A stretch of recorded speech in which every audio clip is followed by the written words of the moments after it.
アザラシ中ちゃんチャンネルの小原礼です。今日はどうやったらこの可愛らしいアザラシ中ちゃんに出会えるのかなっていう、そういうお話をしたいかと思います。まず会いに行く場所なんですが、カナダの東海岸セントローレンス湾に浮かぶ小さな島、マドレーヌ島。正確には島々なので諸島です。マドレーヌ諸島です。英語だとマグダレンアイランズで、フランス語だとイル・デ・ラ・マドレーヌで、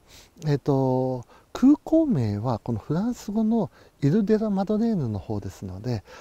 英語で検索すると出てこないです。イル・デ・ラ・マドレーヌと英語の時も打たないと空港が出てこないです。で、簡単なのは空港のコード YGR で検索すると空港が探せますので、それで探した方がチケットの発見とかはやりやすいかと思います。で、マドレーヌ島に向かうのには日本からの場合でしたら、トロントかモントリオールに行って、それからケベックシティ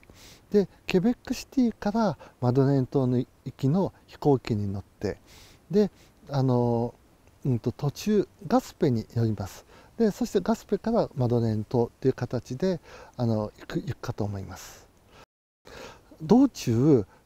一泊する必要があることが多いです。でその一泊する場所は人によってトロントだったりモントリオールだったりケベックシティだったり選べるかと思います。とにかく早く休みたい人は国際線がついたトロントないしはモントリオールが良かったりするし、翌日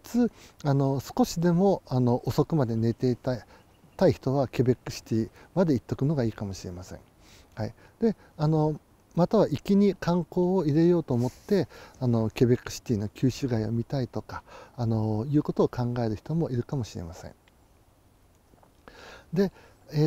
大変なのは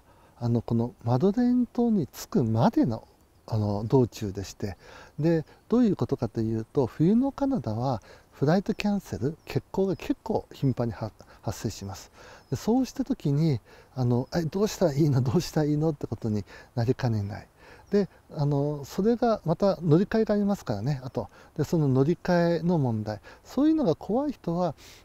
ツアーとか、あとは現地でこの乗り換えを手伝ってくれる現地スタッフを手配してくれる旅行会社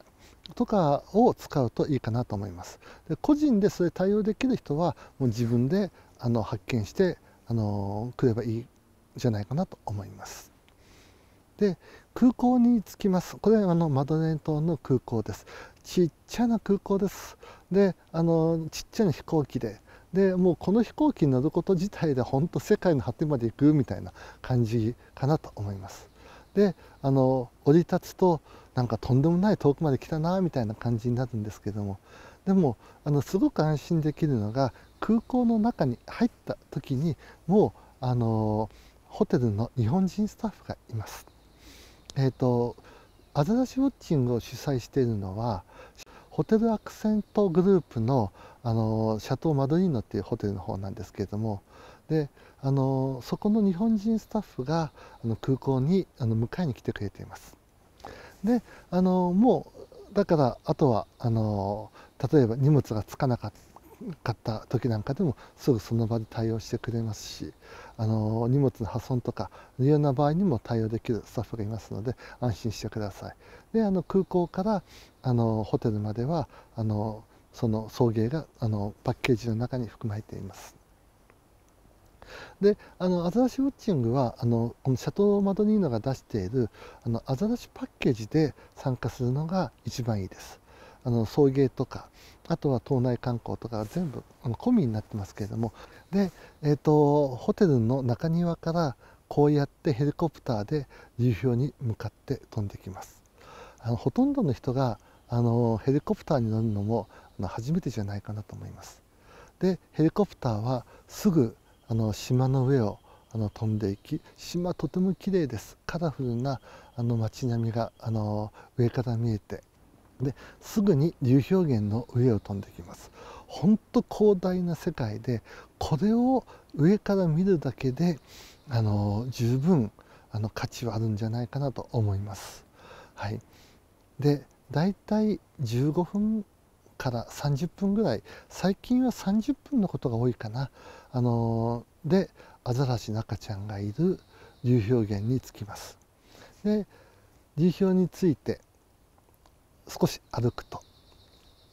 アザラシの赤ちゃんがいて、こうやって近くで見ることができます。